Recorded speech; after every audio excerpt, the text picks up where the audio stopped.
Delilah. Tabitha and David's move to the city was like a fresh canvas, devoid of the prying eyes of gossiping neighbors that had scrutinized their pasts. This new city held no whisper of betrayal or judgment towards them. Although David's heart still carried the guilt of his errors, he tried to conceal it from Tabitha as much as he could, choosing to push his emotions aside and focusing on his new future with his new family. As husband and wife, they moved into their modest home. Tabitha, more elated and relieved that they were starting life on a new slate. Nobody here knew that she had seduced her best friend's fiancé into impregnating her and eventually marrying her. Her genius plans was going accordingly and everything was playing out exactly as it should be. Yet, with the seemingly success of her well-crafted plans, doubt still lingered in her heart. Would David ever forget Anna? Would her love and affection be enough to erase the thought of her from his memory? She wondered, but vowed within her to do everything possible, overwhelm David with affection and ensure that the memories of Anna completely fades away. She was excited and optimistic about their future together. The birth of Tabitha's child brought joy and hope to the household. She had delivered a very beautiful baby girl. Tabitha wished it was a boy, but she was pleased nonetheless.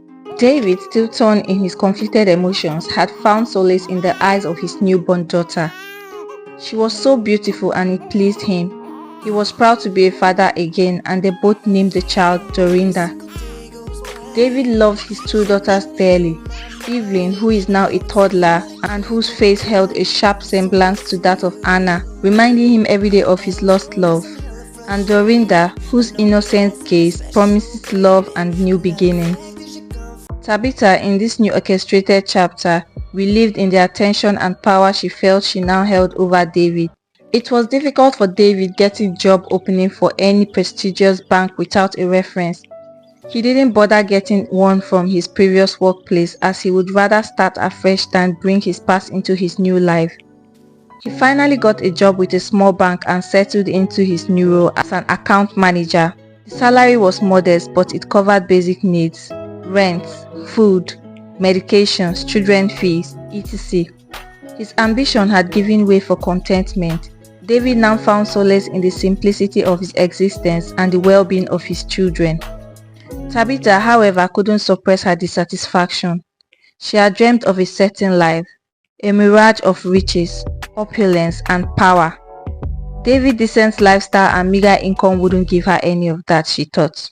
She wanted more for herself, for her daughter and future kids, and so made the decision to enroll into nursing course and embark on a journey to becoming a nurse like her own mother, all to be paid by and sponsored with David's meager salary, while still carrying on the responsibility of the house. Shortly after the birth of Dorinda, Tabitha, in her quest to have a male child, went on to have two more daughters for David, Azomta and Kendra, both born closely together. Although David had always objected to more kids, citing his income, Tabitha still managed to manipulate him into having more children.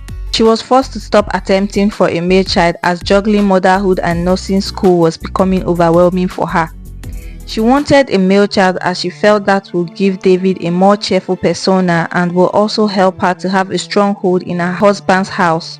One would wonder why Tabitha still bothered about her place in David's life even after marriage rights, 3 whole kids, and a dead rival.